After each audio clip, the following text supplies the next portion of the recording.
Hello everyone. आज के इस क्लास में हम मैथ्स का क्लास 9 का एमसीक्यू करने वाले हैं। 20 एमसीक्यू है और ये लास्ट ईयर का पेपर है। इससे आपको आइडिया लग जाएगा कि आपको किस तरह का एग्जाम जो है आने वाला है। ठीक है, किस तरह का पेपर जो है वो आने वाला है। चलो स्टार्ट करते हैं बिना टाइम वेस्ट किए।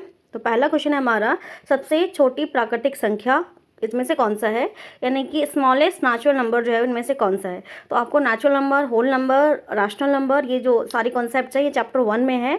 तो इन कॉन्सेप्ट्स को आप ठीक से पढ़ लेना, क्योंकि उससे एक एमसीक्यू तो बनेगा ही बनेगा। ठीक है, तो जैसा कि हमें पता है नेचुरल नंबर 1 से स्टार्ट होता है और जो होल नंबर होता है वो 0 से स्टार्ट होता है। यानी कि अगर हम प्राकृतिक संख्या की बात करें तो प्राकृतिक संख्या 1 से शुरू होता है और पूर्ण संख्या 0 से स्टार्ट होता है। तो इसमें सबसे छोटा जो हमारा प्राकृतिक संख्या होगा वो 1 होगा, यानी कि 1 हमारा सबसे स्मॉलेस्ट नेचुरल नंबर होने वाला है। ठीक है, तो यहाँ से आपका एक क्वेश्चन हो गया है। अगला है हमारा, हमें ये दे रखा है, साइड्स दे रखी है ट्राइंगल की, A B equal to Q R, B C equal to R P and C A equal to P Q, ये हमें दिया हुआ है। और हमें ये देखना है कि इसमें से कौन सा ट्राइंगल का जो सीक्वेंस है वो सही होने वाला है। ठीक है, तो इस तरह का क्वेश्चन में हमसे रूल नहीं पूछा। हाँ, इस तरह का क्वेश्चन, ये जो आपका कॉन्ग्रुएंट वाला चैप्टर है सर्वाक्सन, तो दो तरह के से क्वेश्चन बन सकता है आपका। एक तो जैसे इन्होंने साइड्स दे दी और पूछा कि किस तरह का ट्राइंगल जो आप लेने वाले हो। ठीक है, और दूसरा आपका बन सकता है कि आपको दे देंगे इक्वल पार्ट्स और पूछेंगे कि कौन सा रूल लग रहा है, ये बताओ, मतलब एस ए एस लग रहा है, एस एस लग रहा है, आर एच एस लग रहा है, ये मतलब कौन सा लग रहा है। तो आप इन कॉन्सेप्ट्स को ठीक से पढ़कर जाना एग्जाम में, ताकि आप क्वेश्चन जो है वो कर सको। तो सबसे पहले जब हम इस तरह का क्वेश्चन करेंगे तो हमने ट्रायंगल बनाना है पहले तो इस तरीके से। ठीक है, दो जो बोला हुआ है आपको, और इन्होंने बोला इसमें आप नंबर मतलब नेम लिख दो उनका, जो भी आपको जिस भी सीक्वेंस में लिखना है। और बोला है ए बी इक्वल टू है आपका, ए बी इक्वल टू जो है आपका क्यू आर के बराबर है। ठीक है, यानी ए बी इक्वल है आपका क्यू आर के। अगला बोला हुआ है बी सी जो है, यानी ये वाला पार्ट जो है वो इक्वल है आपका आर पी के, यानी 10 1। ठीक है, अब अगला जो है हमारा सी ए इक्वल जो है हमारा, ये वाला जो पार्ट है सी ए जो इक्वल है वो पी क्यू के बराबर है। ठीक है, अब आप सीक्वेंस चेक करो, पहला दिया है सी बी ए, ट्राइंगल दिया है हमें सी बी ए। ठीक है, यानी सी बी हम ले रहे हैं तो पहले दूसरा, फिर पहला, फिर तीसरा आना चाहिए। अब इसमें इन्होंने जो हमें दिया है वो क्या दिया है, P P R Q, P R Q. ठीक है, ये हमारा पी आर क्यू। तो इसमें हमने पहले लिया क्या है, सी बी ए, सी बी ए, यानी कि पहले 2 आ रहा है, फिर 1 आ रहा है, फिर 3 आ रहा है। ठीक है, यानी पहले ये आ रहा है, फिर ये आ रहा है, फिर आपका ये आ रहा है, इसी सीक्वेंस में हमें चाहिए। अब इस वाले ट्रायंगल हम देखें तो हमारा क्या है, P R Q, P R Q, यानी कि पी सेकेंड है पहले, फिर 1 आ रहा है, फिर आपका ये आ रहा है, यानी पहला वाला ऑप्शन जो है वो आपका ठीक है। ठीक है, तो इस तरीके से आपको चेक करना होगा, सीक्वेंस बिल्कुल प्रॉपर होना चाहिए। अगला क्वेश्चन है हमारा, इसको गुणा करना है, मल्टीप्लाई करना है। तो रूट सिक्स इंटू है हमारा रूट 24। तो इस तरह का क्वेश्चन मैंने बहुत सारे प्रैक्टिस करा रखे हैं। तो हम क्या करते हैं, बाहर वाले को बाहर से मल्टीप्लाई करते हैं। ठीक है, यानी कि हो गया आपका कितना, 3 1 जा 3 हो गया, और अंदर वाले को अंदर से मल्टीप्लाई करो, कितना हो जाएगा, 144 हो जाएगा। हमें पता है 144 रूट होता है 12 का, तो 12 से मल्टीप्लाई करेंगे तो आंसर आ जाएगा आपका 36। ठीक है, तो ये हमारा जो ऑप्शन है इसमें देखो आप 36 कौन सा है, 36 बिल्कुल ठीक होगा। तो 36 वाला ये हमारा आंसर है। ठीक है, अब अगला है हमारा, एक प्रतिवर्ती कोण वह कोण है जिसका माप, यानी एक रिफ्लेक्स एंगल जो है वो क्या होता है। तो ये भी मैंने पढ़ाया हुआ, रिफ्लेक्स एंगल हमारा 180 से बड़ा होता है बट लेस देन 360 होता है, यानी कि डी ऑप्शन आपका ठीक है। एंगल के कॉन्सेप्ट आप ठीक से पढ़कर जाना। ठीक है, अब अगला क्वेश्चन है हमारा 5th, जिसमें 2x इक्वल टू 3 दे रखा है हमें, और ax plus B Y plus C के फॉर्म में हमें लिखना है, और हमसे b क्या होगा ये पूछा है। ठीक है, तो ये क्वेश्चन अभी अभी लेटेस्ट मैंने कराया है। तो इसको हम कैसे करेंगे, 2x ये प्लस है, उधर आके इधर आके क्या हो जाएगा, माइनस हो जाएगा। तो जो a होगा हमारा 2 हो जाएगा, b होता है y है ही नहीं क्वेश्चन में तो 0 हो जाएगा, और c होगा हमारा -3। ठीक है, अब हमें से पूछा क्या है, b पूछा है, तो b हमारा क्या होगा, 0 होगा। ठीक है, तो बिल्कुल अच्छे से सॉल्व करके आपको फिर मार्क करना है।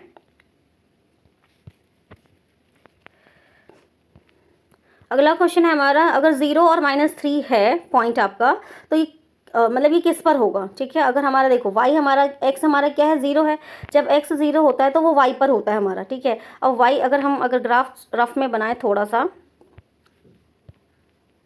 ऐसे, ठीक है, तो ये x होगा आपका, ये y होगा। ठीक है, y यहाँ पर प्लस होता है, यहाँ पर आपका माइनस होता है, यानी पॉजिटिव हो गया, ये नेगेटिव हो गया। अब हमसे बोला क्या है, y -3, सॉरी पॉइंट है हमारा 0 और -3। अब 0 है तो x तो देखना ही है, हमें देखना ही नहीं है, y है -3, तो -3 है तो नीचे की तरफ हम बनाएंगे उसको। तो इसका जो आंसर होगा y अक्ष की ऋणात्मक, यानी कि आपका negative direction of y axis, ये आपका आंसर होगा। ठीक है, अब अगला क्वेश्चन हमें दो अलग अलग रेखाओं के डैश से अधिक उभयनिष्ठ बिंदु नहीं हो सकते हैं, यानी कि अगर दो लाइंस हैं आपकी, यहाँ पे बोला हुआ है कि, अच्छा ये क्वेश्चन छूट गया, हाँ ठीक है छूट गया क्वेश्चन, कि इसमें से कौन सा एक रैशनल नंबर है यानी परिमेय संख्या है। तो मैंने आपको नोट्स में लिखवाया हुआ है कि पाई कभी भी आपका जो है वो रैशनल नंबर नहीं होता, ठीक है, यानी ये तो ऑप्शन हो ही नहीं सकता आपका। दूसरा है आपका 2 + √3, तो क्योंकि √3 एक इरेशनल नंबर है तो ये होगा नहीं, ये भी एक इरेशनल नंबर है, तो आंसर बच गया हमारा 0, क्योंकि 0 को ये नीचे अगर हम 1 लगा देंगे तो ये पी हो जाएगा और ये क्यू हो जाएगा, p/q के फॉर्म में आ जाएगा, तो एक रैशनल नंबर बन जाएगा आपका। अब अगला क्वेश्चन है हमारा कि दो अलग अलग रेखाओं के डैश से अधिक उभयनिष्ठ नहीं हो सकते हैं, यानी कि 2 distinct lines can not have more than dash point of common. अब अगर दो लाइन्स है ऐसे सपोज करो, ठीक है, तो इनका केवल एक ही कॉमन पॉइंट हो सकता है जहाँ पर वो एक दूसरे को इंटरसेक्ट कर सकते हैं, तो इसमें केवल 1 आएगा, यानी ओनली 1, फर्स्ट वाला। अब क्वेश्चन नंबर 9 बड़ा इंटरेस्टिंग सा है, देखो हमसे पूछा है कि 7/17 का जो है इसमें से कौन सा आंसर हो सकता है, मतलब इक्विवेलेंट है, मतलब समतुल्य, मतलब जो आंसर इसका आएगा वही आंसर इसमें से किसका आएगा। तो आपको क्या करना है, 7/17 को डिवाइड कर लेना है, ठीक है, और जो आंसर आएगा जैसे इसका आएगा 0.411, ठीक है, तो और इसमें से भी इनको डिवाइड करके चेक कर लेना है आपको कि किसका आंसर जो है वो 0.411 आ रहा है, तो वो आंसर आपका आएगा सी का। ये सारे क्वेश्चंस इंग्लिश में हैं, ठीक है, इंग्लिश मीडियम वाले बच्चे यहाँ से क्वेश्चन पढ़ सकते हैं। बाकी देखो मैथ में हिंदी इंग्लिश तो कुछ होता नहीं है, ठीक है, क्वेश्चन बस क्वेश्चन जो होता है वो लैंग्वेज का फ़र्क होता है, बाकी सोल्यूशन तो आपको उसी तरह से करना होता है।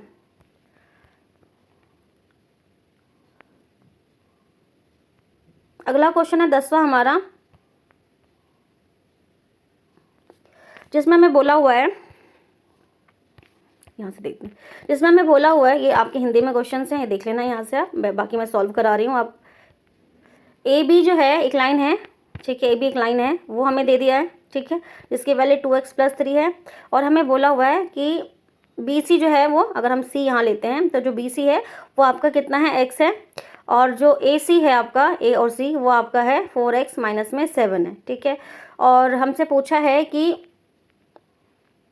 x का कौन सा मान हो सकता है, ठीक है। तो इस तरह के क्वेश्चन को देखो आपको क्या करना है, 4x - 7 प्लस में x है, ठीक है, इसमें जो भी वैल्यू आपको दे रखी है वो डाल करके आंसर निकाल लो, और एक ये इक्वेशन दे रखी है इसमें वैल्यू डाल के आंसर निकाल लो, दोनों का आंसर जब बराबर होगा वो आपका आंसर हो जाएगा, ठीक है, यानी अगर 5 रखने पे आंसर सेम आ रहा है तो 5 हो सकता है, अगर 7 रखने पे सेम आ रहा है तो 7 हो सकता है, ठीक है, इस तरह का क्वेश्चन आपको ऐसे डील करना है।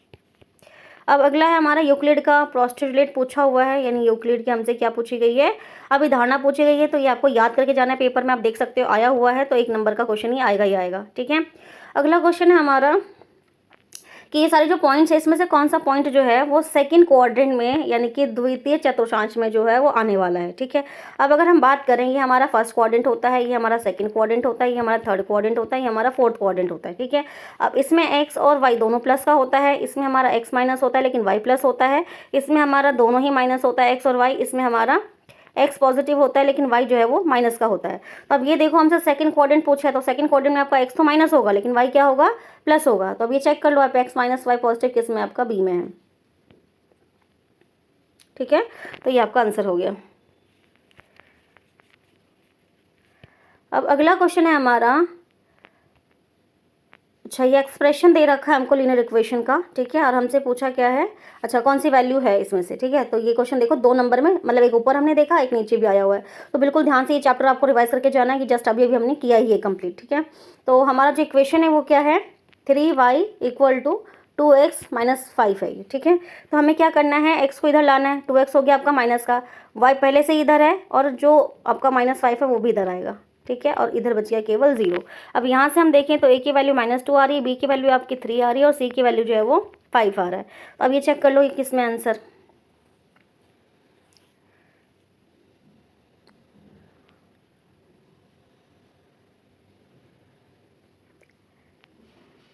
a - 2, अच्छा ठीक है, इन्होंने उधर रखा है x को, ओके, इन्होंने x को पॉजिटिव रखा, ठीक है, ऑप्शन ये वाला मैच नहीं हो रहा तो इसे दूसरे तरीके से करते हैं हम। ये है आपका क्वेश्चन, 3y = 2x माइनस में y, ठीक है, तो 2x - y है, ये प्लस से इधर आके माइनस हो जाएगा, ठीक है, = 0। आप ऐसे ले लो, तो ए हमारा यहाँ से 2 हो गया, बी हमारा -3 हो गया और सी हमारा -5 हो गया। तो ये वाला ऑप्शन किस में है? हाँ, ये सी वाला। ठीक है, तो ये आपका आंसर है।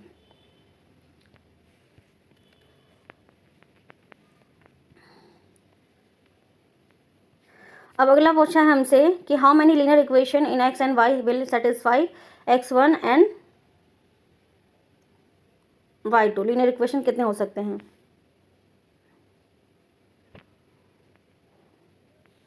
तो जब 2 वेरिएबल वाले जो क्वेश्चंस होते हैं उसके मैनी सॉल्यूशंस होते हैं। The difference between 2 supplementary angle is 60। तो हमें ग्रेटर वाला एंगल बताना है। 2 सप्लीमेंट्री एंगल यानी कि 2 समपूरक कोण हैं, ठीक है, जिनका अंतर जो है वो क्या है आपका 60 है। ठीक है, अब हमें पता है 2 एंगल्स को जब प्लस करके 180 आता है तो वो समपूरक कोण हो जाता है, यानी कि क्या होता है आपका सप्लीमेंट्री एंगल होता है। ठीक है, तो अगर मैं यहाँ पर x रखती हूँ, ठीक है, तो ये वाला एंगल हमसे क्या बोला हुआ है 60 ज़्यादा है, तो x + 60 हो जाएगा आपका। तो ये हो जाएगा 2x = 180 प्लस है उधर जाके माइनस हो जाएगा, तो 2x = आ गया आपका 120। तो x की वैल्यू आ गया आपका 60। ठीक है, यानी एक एंगल जो है वो 60 है। तो दूसरा एंगल कितना हो जाएगा आपका हमारा इससे 60 ज़्यादा, यानी x = 60 + 60, यानी कि दूसरा एंगल होगा आपका 120 डिग्री।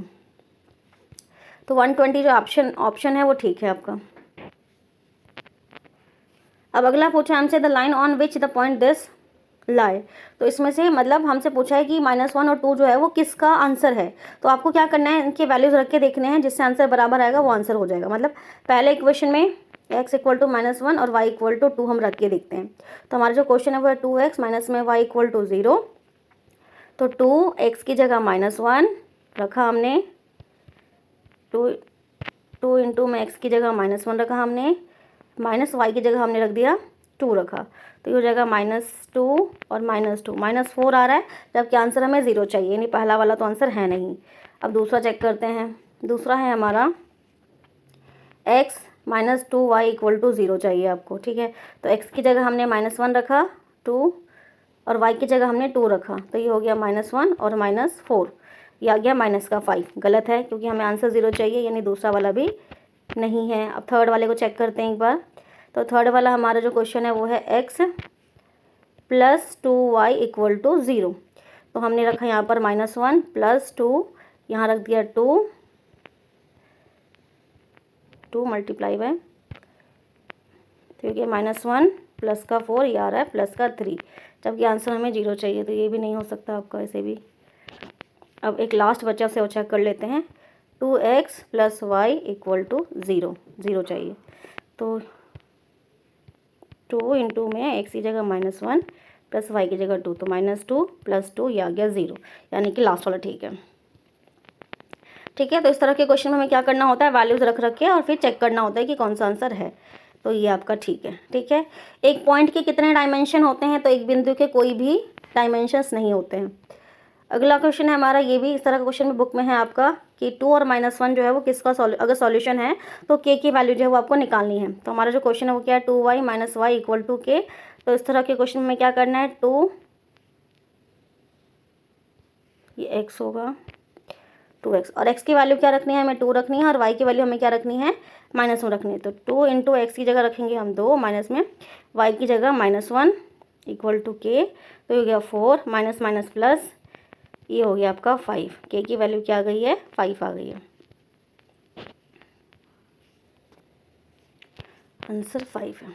ठीक है, अब ये असर्शन और रीजनिंग वाले क्वेश्चन है आपके। ठीक है, तो पहला जो आंसर है हमें लगाना है कि दोनों जो a और r दोनों सही है, और r जो है वो ठीक से एक्सप्लेन कर रहा है a को, पहला ऑप्शन ये है आपका। दूसरा, दोनों a और r सत्य है लेकिन r जो है वो एक्सप्लेन नहीं कर रहा है, c वाला है। a सही है और r गलत है, d वाला है a गलत है और r सही है। ठीक है, अब हमें ये ऑप्शंस में से लगाना है।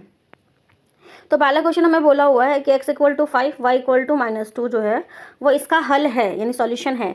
तो इसको तो आपको रख के देखना पड़ेगा कि हमारा जो बोला क्या है, 2x - y = 12 है, और सॉल्यूशन हमें बोला है या नहीं है। 2x - y = 12 आना चाहिए। ठीक है, तो x की वैल्यू हमें क्या रखनी है, 5 रखनी है, और y की वैल्यू क्या रखनी है, हमें -2 रखनी है। तो 2 इंटू में y की जगह हमने x की जगह 5 रख दिया माइनस, और y की जगह हमने रख दिया 2 माइनस का। ठीक है, तो ये हो गया 5 × 2 = 10, माइनस माइनस प्लस, ये आ गया 12। तो बिल्कुल सही है ये। ठीक है, पहला वाला तो आपका सही निकल गया यहाँ से। ठीक है, अब r क्या है ये देखते हैं ज़रा एक बार। ठीक है, कि ए इसमें आपका 2 है और बी जो है वो -1 है और सी जो है वो -12 है। बिल्कुल आपको इसको भी चेक करना पड़ेगा। तो 2x - y = 12 है। इसको इधर लाएंगे हम 2x - y, तो प्लस से इधर आके माइनस हो जाएगा इस तरीके से। ए आपका 2 होगा, बी आपका -1 होगा और सी जो है वो -12 होगा। तो बिल्कुल देखो, ए आपका 2 है, ठीक है, बी आपका -1 ठीक है और सी जो है वो -12 बिल्कुल ठीक है। यानी दोनों स्टेटमेंट जो है बिल्कुल ठीक है। तो पहला है आंसर इसका, ठीक है।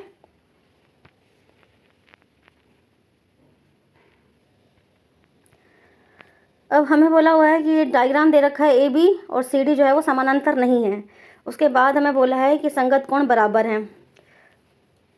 जब समानांतर होगा नहीं तो संगत कोण बनेगा ही नहीं। तो ए और आर दोनों गलत है।